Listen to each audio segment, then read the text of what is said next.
Hello everyone, today we're going to talk about Demon Slayer, made by Studio UFO Table. UFO Table at the time was known mostly for creating Fate series and, well, Fate series. Well, anyway. Right now, anime starts, and it starts with introduction of the main character and his family, who are really blank. Are you going to town again today? I'm coming with you. I wonder why is that. I mean, it's not like those characters are gonna exist for like a couple of minutes, right? Anyway, Tanjiro, as the main character he is, has to go and provide for the family. And he does that by selling coal in a nearby village. Why family, mostly consisted of children, doesn't just live in the village? Well, you can go ask their dad, who died. Oh my god, what a plot twist! I mean, because really, main character, whose name is Tundra, by the way, has to walk for like a day or two to this village just to send coal for basically a couple bucks. Okay, come on, the atmosphere is pretty nice. I'm sure nothing bad can possibly happen. Anyway, after Tanjiro sold everything, he's heading back, but unfortunately it's night. Because of that, some random stranger who Tundra doesn't even know asks him to sleep in his house. You can stay here for the night. Come on, get inside. Don't argue, just get in here. Right. Totally not weird at all. Well, what can possibly go wrong? Tanjiro, being pretty much the most innocent person in the world, accepts this guy's offer, and meanwhile, instead of a bedtime story, this guy tells him some fairy tales, which are plot twists turned out to be not a fairy tale. There have always been man-eating demons prowling about after dark. And unfortunately, Tanjiro will have to learn that, well, basically, in a minute. What's going on here? What happened to you? What about them? They're dead. Yeah, you can imagine people's reaction when they saw this for the first time, when literally first episode starts with a bunch of dead... I wonder if I should finish that sentence. I feel like YouTube might knock me on the head a little. Turns out Tanjiro's sister, Nezuko, survived. Somehow. And because of that, Tanjiro is trying to get her to a doctor. Well, that would have been convenient if you all lived closer to the village. However, apparently Nezuko doesn't seem to need a doctor because she's completely fine. And remember how Tanjiro didn't believe in demons' existence? Well, as they say, it's time to believe. Oh no, Nezuko!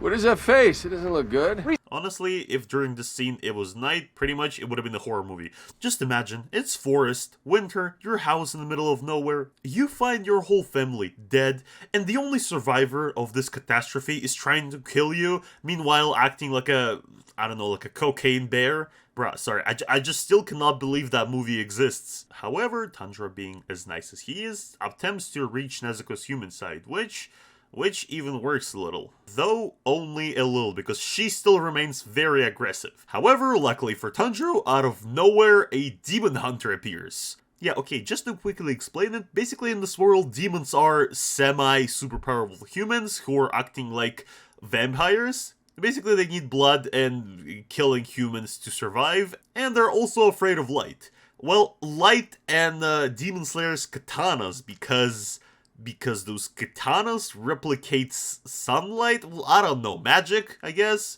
At the same time, demons have Wolverine regeneration and strength of Spider-Man, so yeah, not the best world to get isekai'd into. Yeah, by the way, speaking of, how is this not isekai? You're even stupider than I thought. However, this demon slayer, whose name is Tamioka, by the way, instead of, well, I don't know, slaying a demon, starts explaining to Tanjiro how demons work, the fact that you cannot turn a demon back into a human even if you're an anime protagonist, and blah blah blah blah blah blah blah blah. My job is to slay every demon I find. She wouldn't hurt me, she knows I'm her big brother! Like, really, why is Tamioka wasting his time talking to Tanjiro, tries to persuade him and make him understand that pretty much Nezuko is the lost cause at this point? Like, he literally just met them. He haven't seen that Nezuko has shown emotions and has somewhat control of herself. Tamioka doesn't know that Tanjiro has important, powerful ancestors, and oh, I'm sorry, that was a spoiler from manga. So why is he talking to them instead of slaying a demon and move on with his day? Bruh, I probably shouldn't say word slay that much when talking about Nezuko. So Tundra, of course, being not a big fan of his sister dying, considering he just saw her having somewhat control of her emotions, tries to defeat Tamioka, but let's see how he does it. So he throws rocks and then an axe, and Tamioka for some reason looks utterly shocked, even though a minute ago he was shown to be so fast we couldn't even see his movements. And on top of that, this unbelievably fast Demon Slayer, who is I think like top 3 in Demon Slayer world, he lets Tundra fight him for that long, then he for some reason lets Nezuko escape, even though he thinks she's super dangerous and gonna attack human anytime she can. Like, okay, I get this is a plot convenience and essentially a canon event, which will start moving things forward, but really, that just looks super dumb. But then seeing how Nezuko can defend Tanjiro and has somewhat control of herself, he just knocks them both out. Why didn't you do it earlier? Tanjiro basically wakes up like a second later, and Tamioka sees them that they earned his respect and now they can go train with his ex-teacher. Basically, Nezuko and Tanjiro start their adventure while realizing that demons kinda don't like sun. Because of that, Tanjiro had to make semi-protective basket for Nezuko to carry her during the day. And even fight with her in the, like, while she's with him, like, okay, I'm not gonna question that. Luckily, Nezuko can conveniently shrink into a smaller person, so she would fit in the basket. And the adventures actually start sooner than expected, because Tanjiro accidentally stumbles upon another demon. Speaking of that demon, how did Tamioka not smell him? Okay, they start fighting that demon, and I gotta admit that fights in this anime are made pretty much perfectly. Great camera angles, interesting abilities, like for example in that case, when Nezuko kicks this demon's head off, he just grows another pair of hands. And they basically start fighting different parts of this demon. However, everything they do doesn't really, well, do anything, because demons cannot just be killed by cutting them into pieces. However, later when Tanjiro is able to stick demon's head into a tree, he just gets burned by the sunlight. At the same time, they meet Urakadaki, who is Tamioka's ex-teacher, and also ex-Hashira. Bruh, I have to explain that too? Okay. Basically, Hashiras in Demon Slayer world are something like Justice League or Avengers, because they're basically peak of human form. They all have unique abilities / breathing styles, and they're basically really OP and interesting characters who we're gonna meet later in the story. And since we have Justice League, then of course we also have the Evil Justice League, which are Moons, 12 strongest demons with unique abilities, who at the same time present best demons there can possibly be. Well, they also have a king of demons standing above all of them, who's basically another OP character, but we gotta talk about him later. Anyway, Urakadaki right away gets into how Tanjiro sucks and basically is too nice to become Demon Slayer. Tanjiro, you're too indecisive. However, Urakadaki still decides to give Tanjiro a chance. Why, you might ask? Well, turns out Tamioka actually sent him a letter where he, well, get this, he mentioned this unbelievably awesome trick with a rock and an axe that Tanjiro performed, and his impeccable ability to smell, which was literally never mentioned before. Legitimately, how did Tamioka ever figure this out? Well, you know, he had to learn fast. However, when I said that Urakadaki is gonna give Tanjiro a chance, I didn't say it was an easy one, because he basically leads them to the top of the mountain with a bunch of traps on it and tells him, well, get down, then I'll teach you. And okay, his reason for not teaching him was because Tanjiro might die, because being Demon Slayer is really dangerous. However, he could have died like 10 times on this mountain. Like, what the hell is this, Grandpa? However, I also gotta mention that Nezuko for some reason turned into a sleeping beauty. I think it's because she doesn't really want to eat humans, so she had to somehow regain her strength, and she basically falls asleep, but for like a year. Get in already. I had to become one with the water. Although, okay, I gotta admit, Demon Slayer becomes kinda better as it progresses. And maybe that's all due to the fact that Demon Slayer manga was pretty much first big project of this author. And maybe she kinda tried different things and pretty much learned how to write as she went. But that still doesn't excuse the fact that a lot of things at the beginning of the story are unnecessarily complicated and because of that so dumb. Anyway, Tanjiro starts training with Urakadaki, and I'm actually glad they have a training montage because, well, at least main character of the story had to do something instead of, well, being handed everything all the time. Wrong! next? There are some interesting details which are taken from real life. Like, for example, Urakadaki teaches him how to do proper breathing, which is actually used quite often in philosophies and fighting in real world. So, I mean, that's a nice detail. Basically, after training for a while, so much that Tanjiro's hair grew, and he also kinda grew, Urakadaki tells him that the last step in his training would be to smash a rock, almost like another thing that happened in real life. However, despite all Tanjiro's attempts and him trying more and more and again, he still cannot do it. So he almost gives up until, ghosts of children appear and they start fighting together, and those ghosts are like physical partially because Tanjiro can punch them and damage their clothes, but also they're still ghosts, so the what? Were you drunk when you did it? Was that it?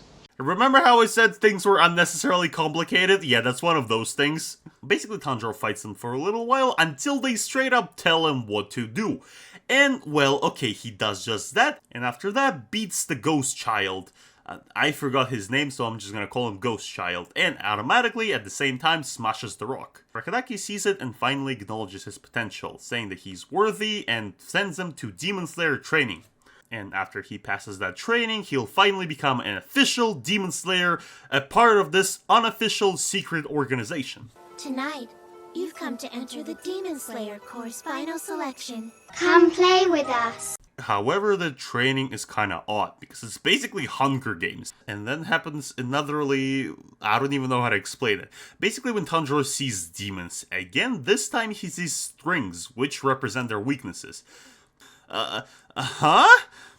After killing, I guess, almost every demon in this forest, he stumbles on a really huge demon who's like almost a moon-level threat. Wow, is he fat? Anyway, this demon, who's actually voiced by the same voice actor who voice acted Dio, says that he's been living here for like centuries and been killing all the Urakadaki students. Urokodaki's the one who captured me and brought me here. And basically now Tanjiro is gonna die. So the demon starts attacking Tanjiro, and Tanjiro even starts kinda losing. Oh yeah, plot twist. What? But no, he just defeats him with one hit. Literally one-shots him by remembering the water breathing. What is water breathing, you might ask? Well, that's a certain skill that Urakadaki apparently taught him. Except, no he didn't. I rewatched the whole training montage, and no, Urakadaki never even mentions it. Well, okay, I guess the Ghost Children mention it, I think, once. But they don't actually show how to do water breathing, so I guess Tanjiro just learned it off screen. So yes, his main superpower, he just learned how to do that off screen.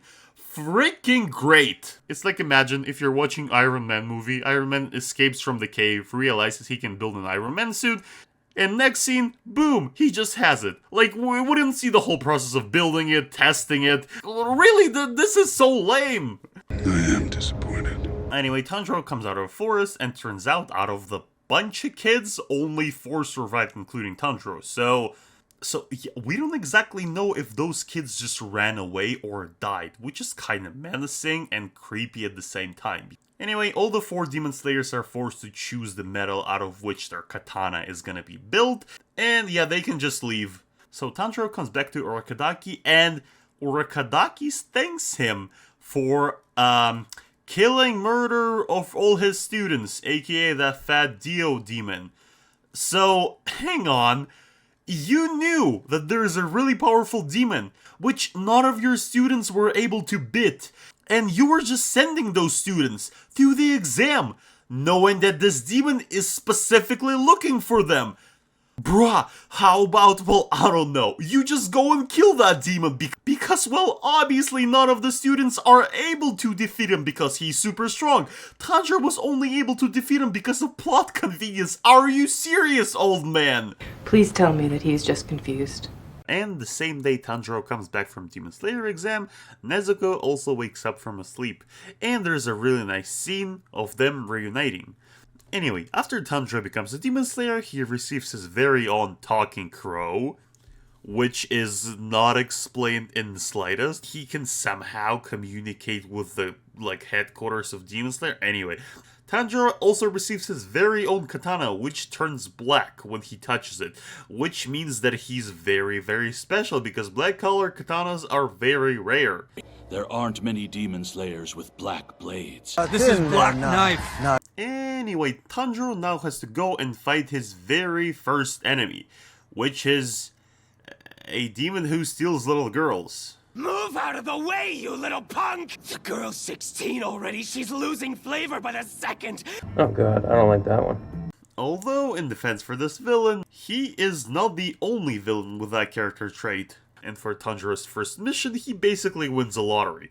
Because this guy is probably one of the most OP demons ever. Literally, this demon can create copies of himself, which are the same power apparently. He can also open portals into this, like, underwater dimension where he's super fast and he can swim all around you with the speed of car.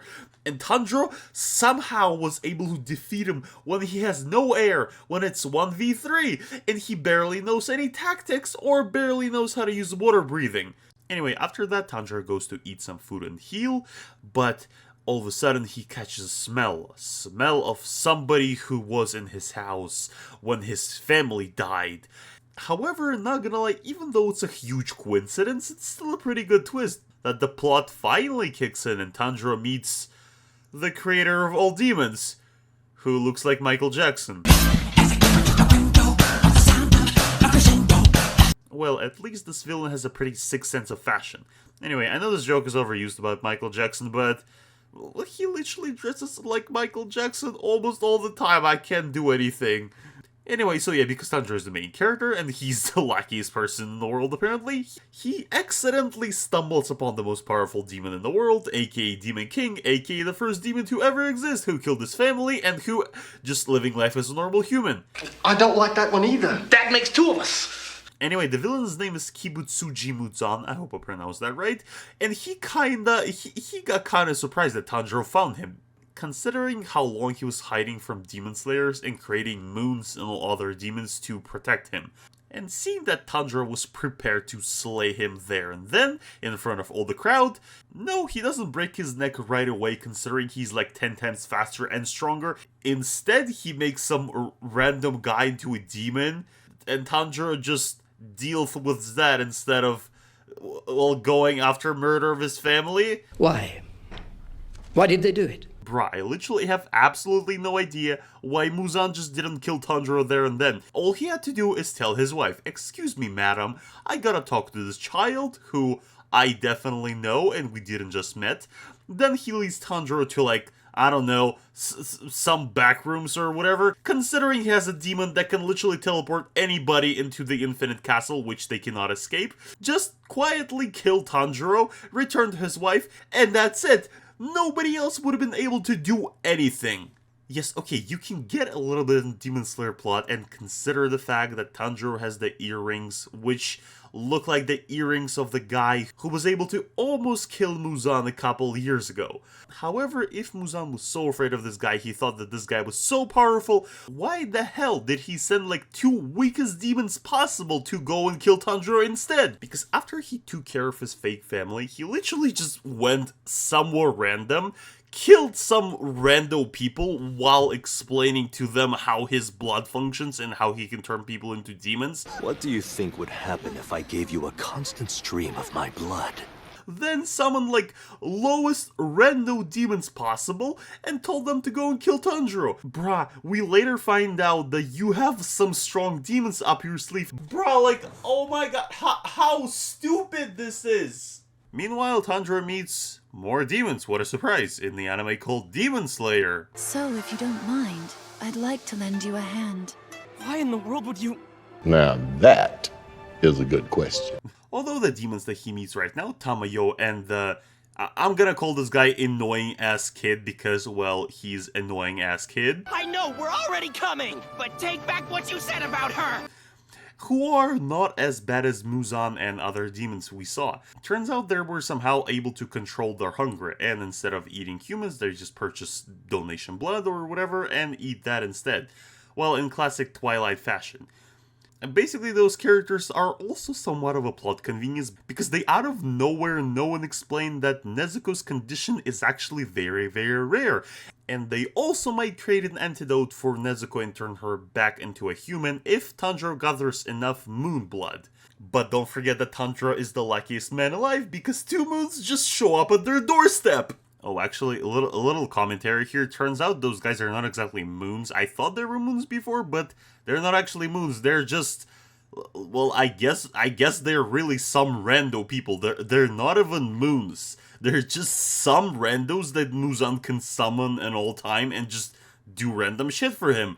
And it's not like they're even particularly strong. Like, yes, they beat Tanjiro badly, and without help from annoying-ass kid, he probably would have died right here.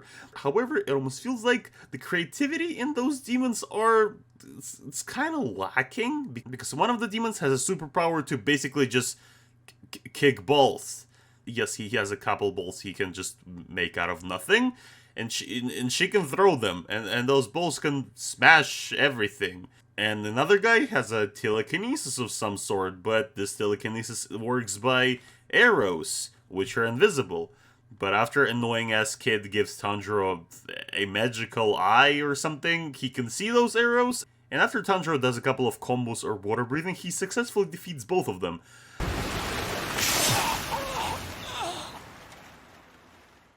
Well, I mean, he defeats one, and the other girl demon just says Muzan's name.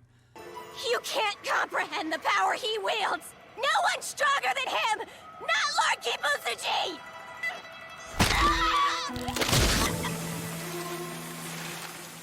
Yes, apparently if you're a demon and you say Muzan's name, you're basically just auto-killed by your own powers. However, I do gotta point out another interesting thing, is that Tundra is finally getting hurt. He actually has to remember all the stuff he learned in the training and try to find some interesting way to defeat those demons. Well, because anymore, he cannot just win because of believing in himself or something, which is definitely better writing. Anyway, Tundra moves forward and meets a couple more NPCs, one of which is Zenitsu, who is... Scream. Please, I'm asking you again, marry me! I beg you! Yes, that is a great word to explain this character, because essentially all he does is just screaming all the time. Hang on! Don't you interfere! That girl is madly in love with me! Ah, no! So are you telling me the reason you did that wasn't because you were falling in love with me? Has there been some screaming and yelling here?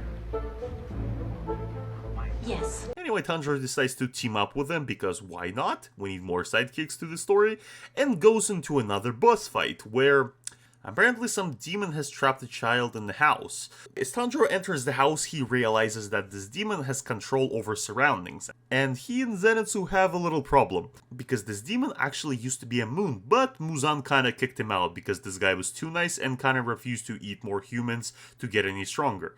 In order to try and reclaim his place by Muzan's side, he tried to find some rare blood, which apparently is gonna give you more strength than normal blood, whatever that is. Anyway, Tanjiro once again starts beating that guy, using all the techniques that he learned before. Meanwhile, Demons literally spins him all around the room. And I think it's time to talk about Demon Slayer's most annoying ass thing, which is... talking. No matter what, even with my body in this condition, I can pull through! Oh man, I'm so exhausted, my legs are starting to buckle. Damn it, I can't win like this! I need more than just determination! Right, I understand! Keep my guard up, I'll watch my back. I will get my hands on that boy. Don't tell me he can strike that drum even faster! The speed of these rotations is making me dizzy! This is bad! You know, I don't think we need to do the thing where we tell each other everything. Yes, literally, those characters talk non-stop. Because I know that in anime, characters usually spend quite a lot of time explaining literally everything around them. Which originally was done due to low budgets, and the animation is expensive, so you gotta explain everything that's happening by yourself. In case of Demon Slayer, it's a little weird, because the animation here is actually pretty good. It's great, even, but characters still literally say everything they said in manga, like almost one for one. I guess it is a pretty good adaptation, but that's also quite annoying. Anyway, mid-fight with a demon, Tanjiro all of a sudden realizes that this guy used to be an author, a writer to be specific, and using that, he just kills him. Okay, that was cool. By the way, what's happening to Zenitsu? It's dead! Oh yeah, so apparently, besides for that kid with special blood, this demon also gathered a couple lower demons in the building. And Zenitsu just passes out when he sees one. Well, at least he's not screaming no more. However, then kicks in the interesting part of his character, because apparently Zenitsu, when he passes out or falls asleep or something, he can activate his, I don't even know how to explain it, other personality, which is kind of just uses all the information Zenitsu learned, which makes him pretty powerful, strong, fast, and etc. He just lashes the demon right away, but then comes back the normal Zenitsu, which is upsetting. Brack. Speaking of knocking out, we also get introduced to another character, Inosuke, who is a huge hog beast you didn't like! And Inosuke is not a very bright person, because when he and Zenitsu exit the building, they see box with Nezuko, and of course Inosuke just tries to stab it. Zenitsu kind of tries to protect him because he heard Tanjiro saying that it's the most precious thing that is inside of this box. And when Tundra comes outside and sees that Inosuke is kind of just trying to stop the box. What's in the box? What's in the fucking box? Give me the gun. And that all causes for characters to engage in literally the best fight of the show. Why do I say it's the best fight of the show? Well, you see, the characters in here just fight without anything, without talking, without using magical swords. They just beat each other's asses, and it's hella awesome. Okay, now we're finally getting into the final arc of Season 1, which is actually the shortest arc of the season, because Tanjiro, Nezuko, Inosuke, and Zenitsu have to face a spider family.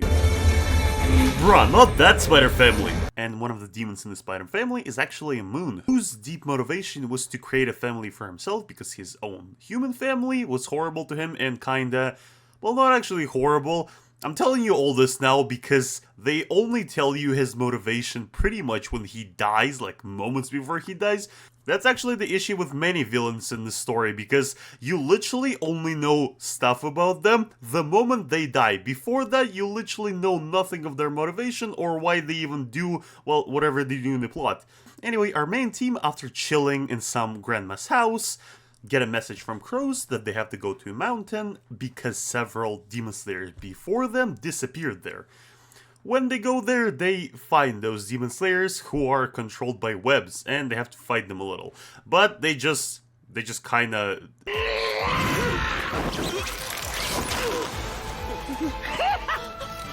Great! Looks like it worked out! They realize that those demon slayers are controlled via strings like puppets by one of the demons in the spider family. And another thing that I really like about this arc is that Tanjiro finally has to cooperate with his team members. He has to use Zenitsu's hearing, Nezuko's strength, and Inosuke's, whatever his ability is. Well, okay, for real, his ability is basically Bloodhound ult from Apex.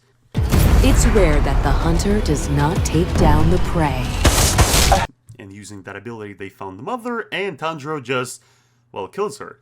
Although there is an interesting moment, because that mother was pretty much the only one in the spider family who didn't really want to do anything bad. She was just doing it because Rui, that demon from Moons, is pretty much forcing them to act like a family and do whatever he says because, well, because he's evil. And potentially, maybe she was even in control of herself, just like Nezuko. We never really got to find that out, which could have been interesting, but... well, they just slashed her, so whatever, I guess. Then our characters basically split up and go video game style, defeating bosses until they meet the final boss. While Inosuke and Tanjiro are literally fighting invincible dad of the family, who's just impenetrable, they cannot do anything about him, Zenitsu is facing a literal nightmare.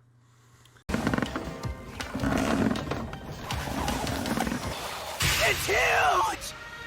But I wouldn't worry about Zenitsu too much, because the second he passes away, he becomes really OP, and just smashes that spider. However, he's still kinda poisoned, so, well, yeah, good game, well played.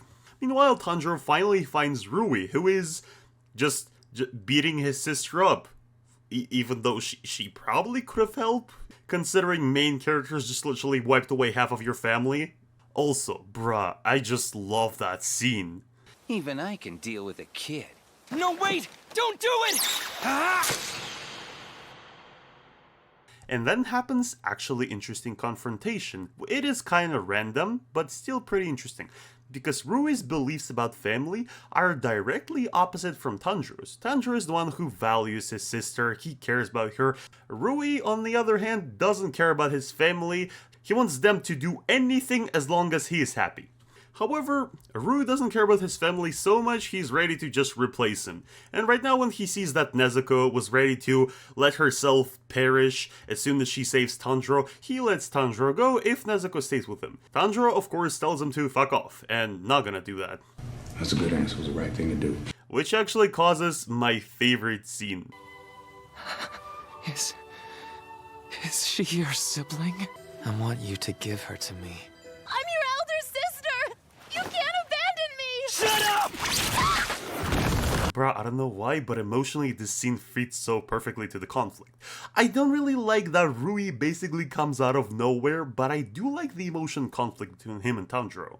However, the execution of that conflict is a little weird in my opinion. Tanjiro basically starts fighting Rui using everything that he learned before, but nothing really works. He tries to use more and more advanced technique to defeat Rui, but, well, it just doesn't work because Rui is just too OP. Does he have any chance? On the other hand, again, it's obvious Tanjiro was barely able to defeat other people in Spider Family, but Rui is supposed to be the strongest, which again was really hyping me up, because I had no idea how they're gonna defeat him. However, then Tanjiro had another flashback. Yes, I didn't really mention them because they're not really interesting, in my opinion, more annoying, and only really there to, well, drag the show more and like, waste time, but Tanjiro had like a million flashbacks this season, and basically all of those flashbacks can be summoned up with, bruh, just believe in yourself. However, this flashback, despite still having believe in yourself theme, is kinda different because Tanjiro finally remembers his dad, who was doing the fire dance, which, spoiler for manga, is actually the sun-breathing dance or something like that. But still, I do really like that this flashback was not useless, and it's A, setting up the character of a dad for future reveal, and B, Tanjiro doesn't get this information out of nowhere. He saw that breathing technique before, he just didn't know how to use it until he became Demon Slayer. So now he uses that and he's finally able to slash Rui's webs, which he before wasn't able to do. However, so he chops his head off with amazing animation, not gonna lie. But, apparently Rui just cut his own head seconds before, which doesn't kill him.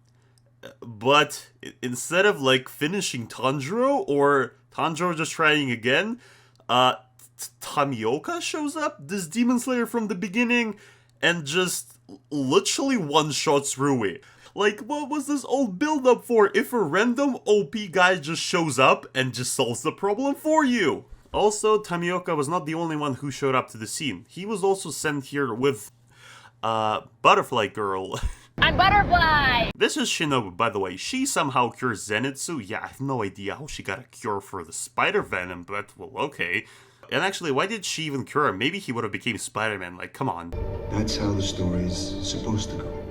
In addition, Shinobu tried to kill Nezuko because she's a demon, you know, and she's supposed to do that because she's a demon slayer, so that's quite obvious.